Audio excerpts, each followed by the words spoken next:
Let us now take a glance at what Chop's beautiful daughter was about when left alone. Oksana has not yet completed her 17th year, and already all the people of Dikankanay, even the people beyond it, talk of nothing but her beauty. The young men are unanimous in their decision, and have proclaimed her the most beautiful girl that ever was, or even can be, in the village.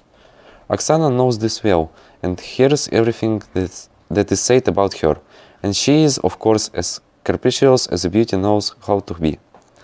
Had she been born to wear a lady's elegant dress instead of simple peasant's petticoat and apron, she would doubtless have proved so fine a lady that no maid could have remained in her service. The lads followed her in crowds, but she used to put their patience to such trials, that they all ended by leaving her to herself, and taking up with other girls, not so spoiled as she was. The blacksmith was the only who did not desist from his love suit, but continued it, notwithstanding her ill treatment, in which he had no less share than the others.